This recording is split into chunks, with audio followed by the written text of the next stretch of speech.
This is quite different than what other programming tutorial was. So that is basically current or the problem in programming. So in the description, basically I'll give a short and crisp notes. So you can just click on the link. And object-oriented programming is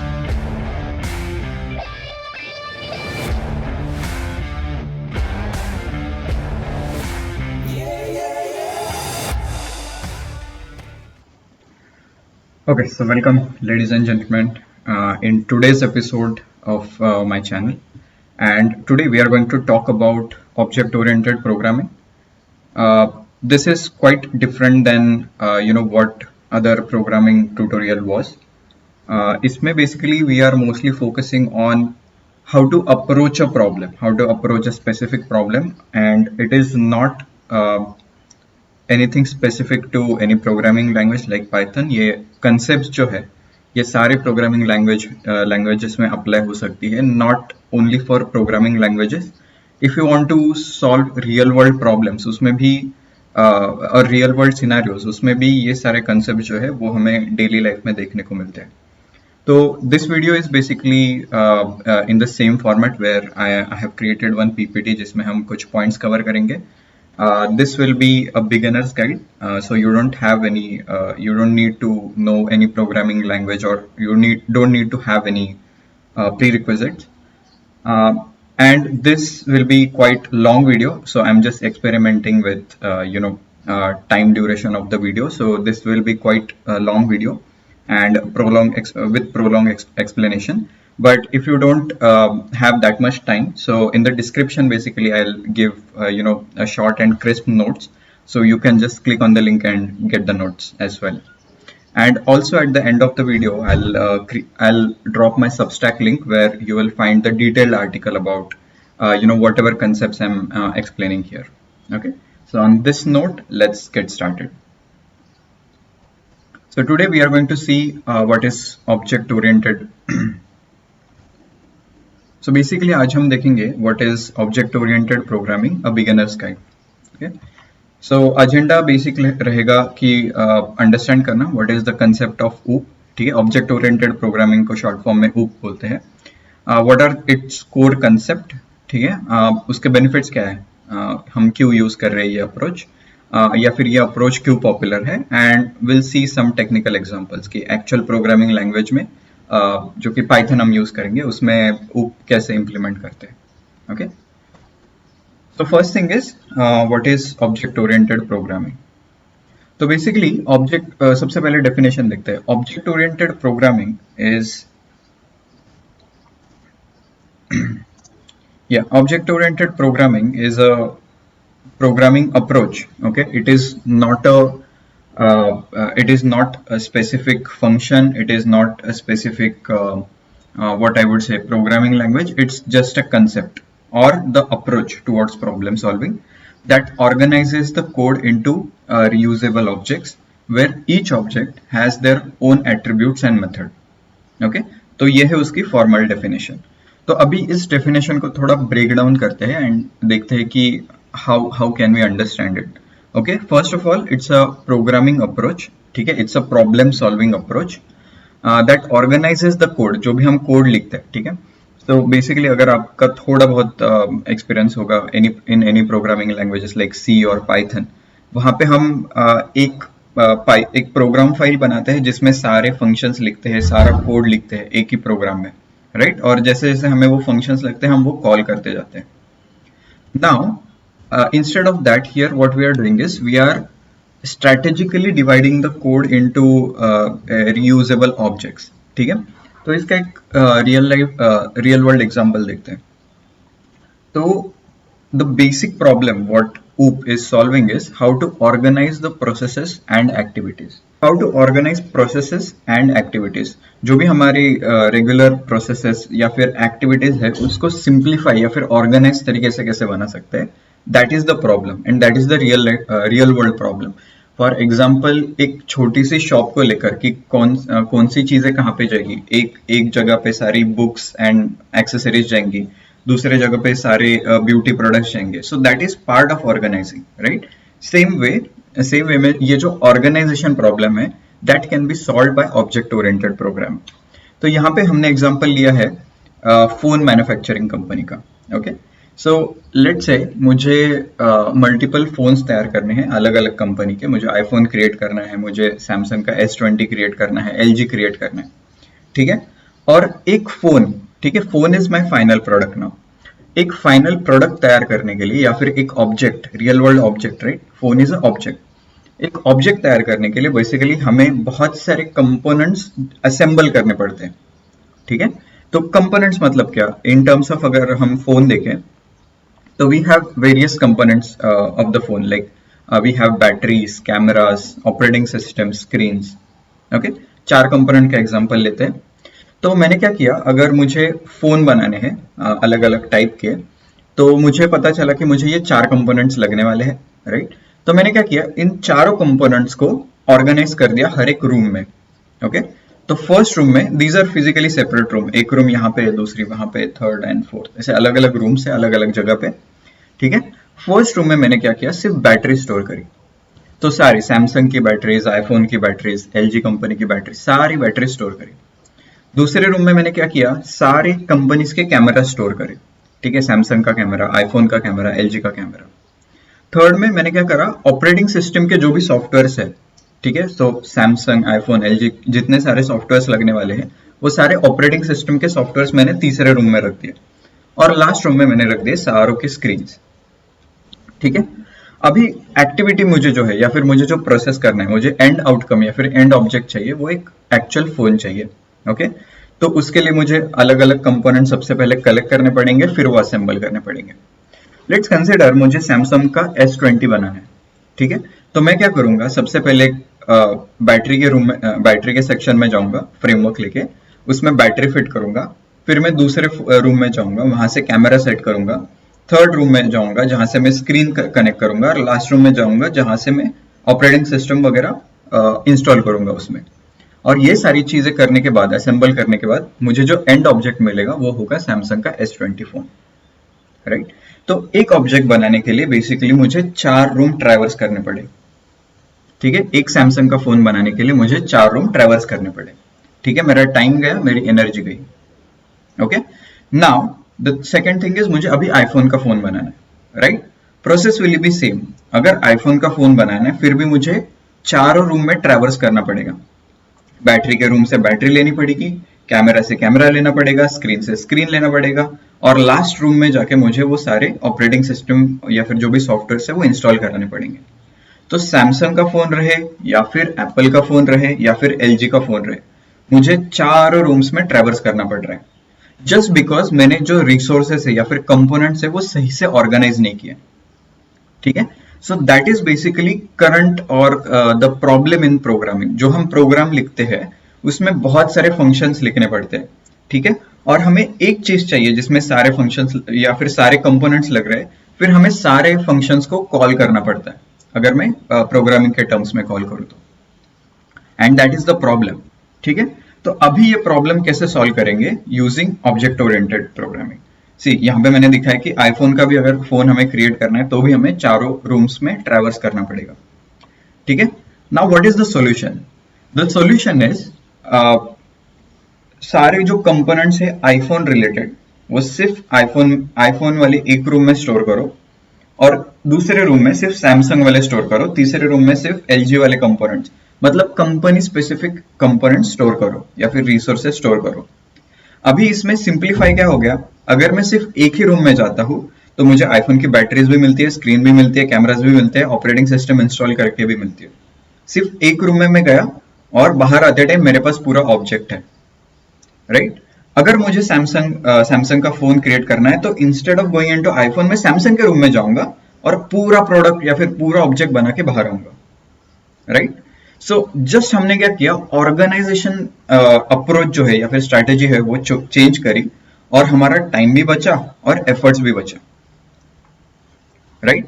so this is what we called object oriented approach. What is object oriented approach? कि एक object बनाने के लिए जो भी हमें resources लगेंगे, ठीक है। नाउ दिस रिसोर्सेस की हम जो बात कर रहे हैं, that resources again divided into 2 part. First is attribute and second is methods. ठीक है, अभी एट्रीब्यूट्स क्या होता है कि अगर एक ऑब्जेक्ट को देखें, अगर हम एक फोन देखें तो हमें कुछ चीजें देखने से पता चलती है, राइट। फॉर एग्जाम्पल उस फोन का साइज क्या है, उसका कलर कौन सा है, ठीक है, उसकी स्क्रीन कौन सी है, एलसीडी है या एलईडी है, राइट, उसमें कैमरास कितने लगे हैं, कितने बड़े हैं कितने छोटे हैं, राइट, वो हमें देख के पता चलता है। तो जो भी चीजें हमें ऑब्जेक्ट को देख के पता चलती है उसे बोलते हैं हम एट्रीब्यूट्स। ओके, उसे बोलते हैं हम एट्रीब्यूट्स। अगर प्रोग्रामिंग के टर्म में बात करें तो उसको हम बोलते हैं ऑब्जेक्ट वेरिएबल्स। ठीक है, ऑब्जेक्ट के खुद के वेरिएबल्स, राइट। अगर आईफोन का मैंने एग्जांपल लिया तो उसका कुछ तो स्पेसिफिक साइज होगा, राइट, और वो साइज भी वैरी होगा। अगर आईफोन 11 होगा तो अलग साइज है, आईफोन प्रो 11 प्रो होगा तो अलग साइज है। तो हर एक ऑब्जेक्ट का अपना अपना एट्रीब्यूट्स होता है, ठीक है। And second type of resource is called as methods, ठीक है, जिसको हम प्रोग्रामिंग लैंग्वेजेस में फंक्शंस बोलते हैं। Now method is that part जो सारे ऑब्जेक्ट के लिए हो सकती है, ठीक है। फॉर एग्जाम्पल ऑपरेटिंग सिस्टम, हर एक फोन में, ठीक है, हर एक फोन में ऑपरेटिंग सिस्टम हो सकती है, but it is different according to each object. For example iPhone में iOS होगी या फिर एप्पल ओएस होगी, अगर हम सैमसंग में जाएंगे उसमें एंड्रॉइड होगी, अगर हम एलजी में जाएंगे तो एलजी स्पेसिफिक ऑक्सीजन ओएस या फिर कोई भी होगी, राइट। तो OS is a method, right, वो सारे ऑब्जेक्ट्स में होंगी, बट वो जो मेथड की फंक्शनैलिटी है वो अलग अलग होगी। लाइक यूजर इंटरफेस जो है एप्पल का, उसमें स्क्वायर आइकॉन्स होंगे, एंड्रॉइड में शायद से राउंड आइकॉन्स होंगे, राइट। तो फंक्शन तो है, मेथड तो है, ओएस करके मेथड तो है, बट उसका बिहेवियर डिफरेंट है, ठीक है। और अगर हमने सिर्फ बंद फोन देखा, ठीक है, जो सिर्फ स्विच ऑफ फोन है, तो हमें वो देखने से पता नहीं चलेगा कि उसके अंदर ऑपरेटिंग सिस्टम कौन सी है, ठीक है। तो जो चीजें हमें ऑब्जेक्ट को सिंपली देखने से पता नहीं चलती है, that we call as a methods और functions. Functions and methods are same in technical language, but जब हम ऑब्जेक्ट ओरिएंटेड के लैंग्वेज में बात करते हैं तो फंक्शंस को मेथड बोलते हैं। ओके, तो यही सेम रिप्रेजेंटेशन मैंने एक राइट साइड में दिखाया है कि one object is basically consist of several parameters. सबसे पहले ऑब्जेक्ट का नेम होगा, आईफोन 11 प्रो, ऑब्जेक्ट का नेम होगा, ऑब्जेक्ट का खुद का एक एड्रेस होगा, राइट, मतलब एक आईफोन लेट से क्रोमा में है तो दूसरा बिग बाजार में है, उसका खुद का एड्रेस होगा कुछ तो। थर्ड थिंग इज एट्रीब्यूट्स, उसके कुछ तो एट्रीब्यूट्स हो गए, हर एक फोन का कुछ तो स्पेसिफिक साइज होगा, कुछ तो शेप स्पेसिफिक होगा, या फिर रैम स्पेसिफिक, रैम या फिर कैमरा स्पेसिफिक होंगे, राइट। एंड उसके एसोसिएटेड कुछ कुछ मेथड्स रहेंगे। For example operating system, that's a method, वो हर एक ऑब्जेक्ट में रहेगा बट उसका बिहेवियर अलग रहेगा। ओके, तो object is basically consist of mainly its own attributes and its own methods stored at a single place, ठीक है। ये सारी चीजें हैं आईफोन रिलेटेड, वो हमने सेम रूम में स्टोर करी है, सारे कंपोनेंट सारे रिसोर्सेज सेम रूम में स्टोर करे हैं। Okay, so that is known as one object, ठीक है। अभी अगर मैं कंपोनेंट्स की बात करूं, तो there are two main components of object basically object oriented program. First is classes and second is object, ठीक है। अगर मैं पिछले वाले एग्जांपल का रेफरेंस दूं, तो हमने जो रूम क्रिएट किया था, तो हमने यहाँ पे एक आईफोन का रूम क्रिएट किया है जहां पे सारे रिसोर्सेस मतलब एट्रीब्यूट्स एंड मेथड्स है, ठीक है, एक ही रूम में। बट अगर आप यहाँ पे ध्यान से देखोगे तो मैंने यहाँ पे लिखा है iPhone batteries, iPhone screens, iPhone cameras, ठीक है। It is not a single, ऐसा नहीं है कि यहाँ पे वहां पे सिर्फ एक ही है, वो रूम में बहुत सारी बैटरीज है, ठीक है। और हम एक बार जाएंगे, हमें एक फोन क्रिएट करना है, तो बेसिकली हम एक बैटरी यूज करेंगे, एक स्क्रीन यूज करेंगे, एक कैमरा यूज करेंगे, एक ऑब्जेक्ट बन जाएगा, right. But what if multiple object बनाने हैं, बन सकते हैं, क्योंकि एक ही रूम में बहुत सारे रिसोर्सेस अवेलेबल है, राइट। तो हम एक एक करके बहुत सारे, मतलब एक रूम से हम बहुत सारे फोन्स बना सकते हैं, राइट। तो जो रूम का कंसेप्ट है उसको बोलते हैं क्लासेस, ठीक है। Classes is nothing but template और ब्लूप्रिंट फॉर क्रिएटिंग ऑब्जेक्ट्स, ठीक है। This room is nothing but having all the resources, plus वहां पे एक प्रोसीजर भी होगा, वहां पे एक ब्लूप्रिंट भी होगा कि कैसे असेंबल करना है, सबसे पहले स्क्रीन लगानी है, फिर बैटरीज लगानी है, फिर ऑपरेटिंग सिस्टम, वो एक ब्लूप्रिंट भी होगा, ठीक है। अगर हम उस रूम में एंटर कर सकते हैं तो हम एक फोन के साथ बाहर एक फोन क्रिएट कर सकते हैं और मल्टीपल फोन्स भी क्रिएट कर सकते हैं क्योंकि बहुत सारे रिसोर्सेस अवेलेबल है वहां पे। So this room is basically known as a class, कि जब हम रूम में जाते हैं हमें एक फोन मिलता है, वापस से रूम में गए वापस से एक फोन क्रिएट किया, वापस से रूम में गए वापस से और एक फोन क्रिएट किया, ठीक है। सो this room is nothing but class. And what is object? Actual instance of the class, मतलब जो एक्चुअल में फोन बना, जो फोन बना अपने पास, that is known as object, ठीक है।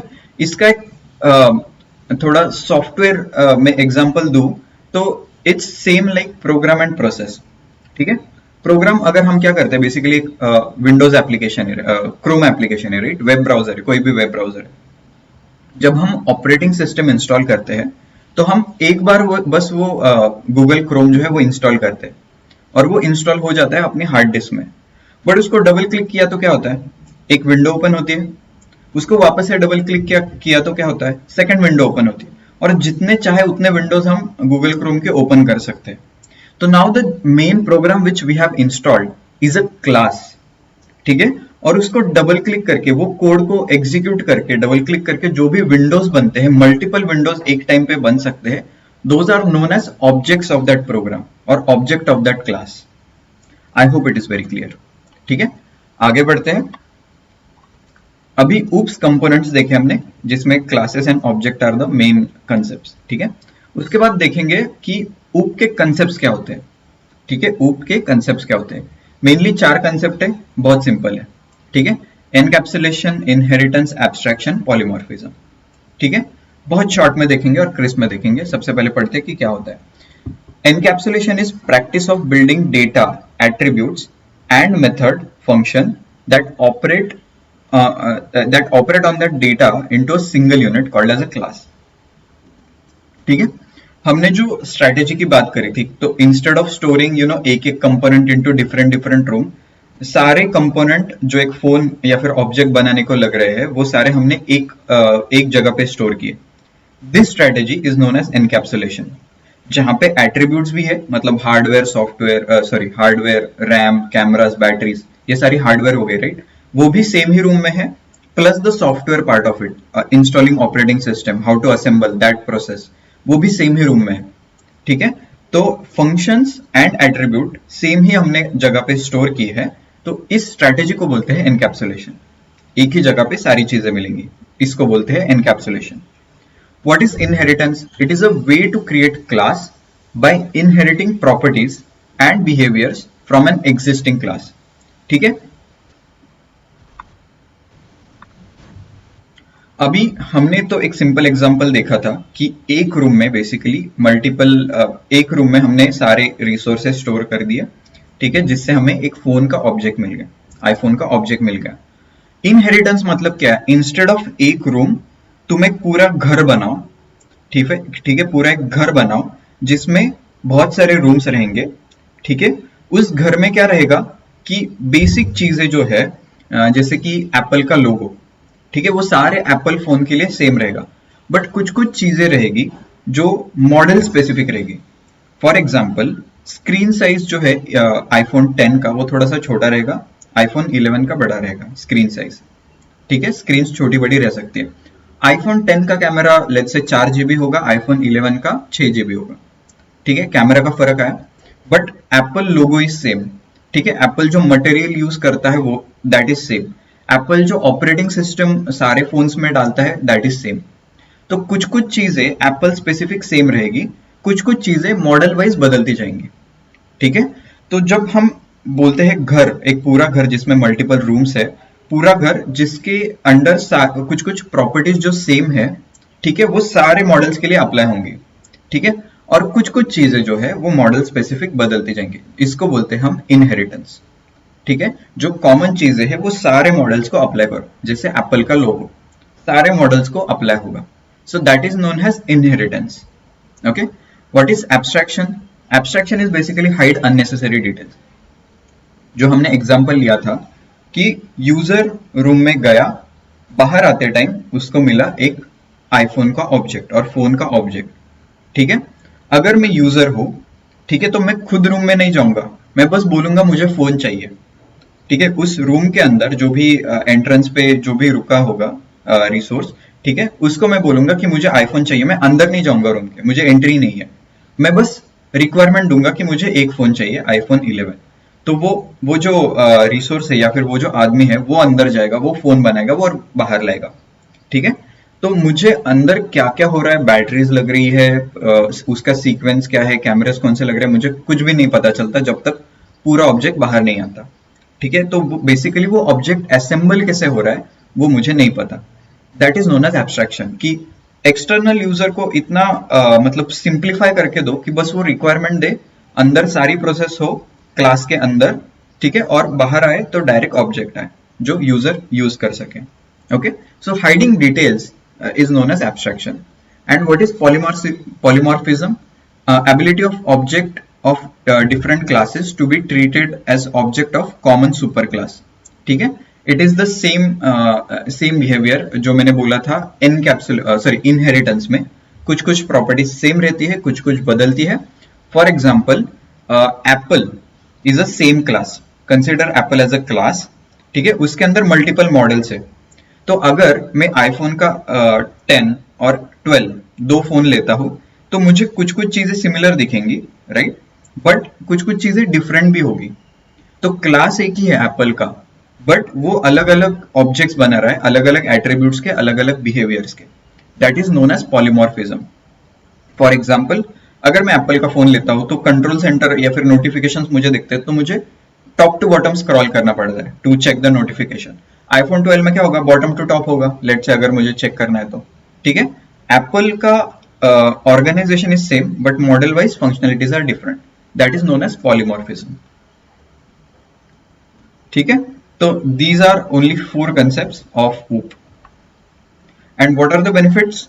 रीयूजेबिलिटी, एक क्लास बनाओ, चाहिए उतने ऑब्जेक्ट क्रिएट करो उससे, रीयूजेबल हो गया। Same code, class is what, nothing but set of code, right, हमने एक बार कोड लिख दिया और चाहिए उतने उसके ऑब्जेक्ट्स बना दिए। मॉड्युलरिटी, हर एक ऑर्गेनाइजेशन का, एप्पल का अलग क्लास है, सैमसंग का अलग क्लास है, LG का अलग क्लास है, राइट। तो हम कभी भी कंफ्यूज नहीं होंगे, कभी भी ऐसा नहीं हो सकता कि सैमसंग के फोन को गलती से एप्पल का कैमरा लग गया, कभी नहीं होगा, ठीक है। That is known as modularity and maintainability. अगर हमें कुछ चेंज करना है एप्पल के या फिर सैमसंग के फोन में तो मैं सीधा सैमसंग के रूम में जाऊंगा, nothing related to Apple, nothing related to LG, मैं सीधा सैमसंग के रूम में जाऊंगा। So it is maintainable code, मुझे पता है कि मुझे क्या चेंज करना, अगर मुझे पता है कि मुझे क्या चेंज करना है तो मैं सीधा उस क्लास में चेंज कर सकता हूँ विदाउट इम्पैक्टिंग अदर वन, ठीक है। And flexibility is the same one, flexibility is the same one, कि अगर मुझे LG में कुछ फंक्शनलिटीज ऐड करनी है तो इट वोंट इम्पैक्ट सैमसंग का क्लास और एप्पल का class, because these are separate rooms, are completely independent of each other. Okay, so that are some benefits of OOP. And lastly, some example लेते हैं, ठीक है। अभी ये example दिखने में बहुत critical होगा और शायद से थोड़ा सा scary भी लगेगा, but ये Samsung वाला part अभी के लिए ignore करो। We will only focus on Apple का class. Samsung का class तुम्हें दो सेकंड में समझ आएगा, ठीक है। सबसे पहले मैंने क्या लिखा, क्लास एप्पल फोन्स, ठीक है। Class is nothing but room, हम रूम क्रिएट कर रहे हैं अभी, ओके। उस रूम का हमने नाम क्या दिया, एप्पल फोन्स, ठीक है। एप्पल फोन्स मल्टीपल, क्योंकि एक क्लास से हम मल्टीपल फोन्स क्रिएट कर सकते हैं, ओके। उसकी एक डेफिनेशन बनाई इनिट, उसका एक फंक्शन बनाया जिसको ऑब्जेक्ट ओरिएंटेड टर्म में हम मेथड बोलते हैं इनिट। अभी इनिट मेथड क्या करेगा, बेसिकली हम जैसे ही रूम में जाते हैं सबसे पहले ऑटोमेटिकली इनिट मेथड कॉल होता है। जब भी हम क्लास का ऑब्जेक्ट बनाने की रिक्वायरमेंट डालते हैं, बाय डिफॉल्ट रूम में जाते से ही सबसे पहला फंक्शन जो एग्जीक्यूट होता है ऑटोमेटिकली, ठीक है, उसको बोलते हैं इनिट फंक्शन, ठीक है। इनिट फंक्शन में मैंने क्या कोड लिखा है, बेसिकली कि जो भी मॉडल का रिक्वायरमेंट है, ठीक है, वो मॉडल का एक वेरिएबल बना दो, ठीक है। मैन्युफैक्चरिंग जो वेरिएबल है उसको रखो एप्पल, ठीक है, बाय डिफॉल्ट।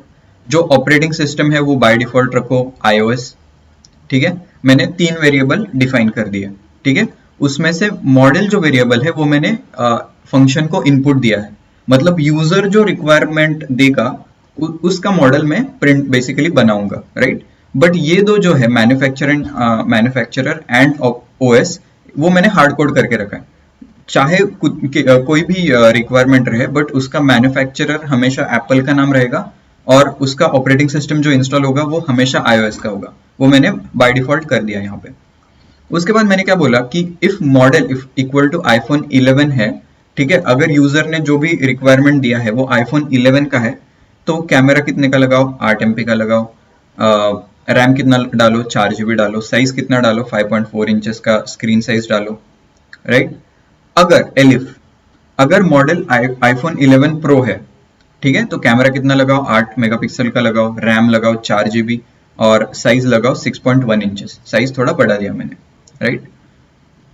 उसके बाद और एक फंक्शन डिफाइन करी है शो इन्फो, ठीक है। शो इन्फो में बेसिकली जो भी मैन्युफैक्चरर का वेरिएबल हमने सेट किया विच इज एप्पल, जो भी मॉडल जो यूजर ने दिया है बेसिकली वो सेट करेंगे और लिखेंगे has been this model has been produced having जो भी सिस्टम ऑपरेटिंग सिस्टम है, OS is nothing but iOS, ठीक है। ये वेरिएबल की वैल्यू मैंने सेट करी है, तो यहाँ पे लिख के आएगा iOS system, this model has been produced having iOS system, okay. अभी एक क्लास क्लियर है, आई गेस क्लास क्लियर है, ठीक है। अभी फॉर यूजर्स, अगर मैं एंड यूजर हूं, ठीक है, तो मैं ये एप्पल फोन का क्लास कैसे यूज करूंगा? बड़ा ही सिंपल है, एक वेरिएबल क्रिएट करो P1, कोई भी नाम दे दो, असाइनमेंट ऑपरेटर, सिर्फ क्लास का नाम लिखना है यहाँ पे, एप्पल फोन्स, ठीक है, just like function, okay. And यहाँ पे बस मॉडल का नाम डाल दो कि एप्पल फोन्स में से कौन सा मॉडल तुम्हें चाहिए, राइट। सिर्फ क्लास का नाम डालो और कौन सा मॉडल चाहिए वो डालो, और वो मॉडल हम यहाँ पे कैच कर रहे हैं, सी दिस वन। जब मैंने पहले बोला था कि मॉडल जो है वो यूजर से आएगा, तो वो यूजर ऐसे पास करेगा बेसिकली, ओके। अब एप्पल फोन्स के हम रूम में गए, इनिट प्रोसेस ऑटोमेटिकली कॉल हुआ, ये सारे वेरिएबल्स ऑटोमेटिकली सेट हुए बेस्ड ऑन कंडीशन, एंड उसके बाद ये प्रिंट हुआ, ओके।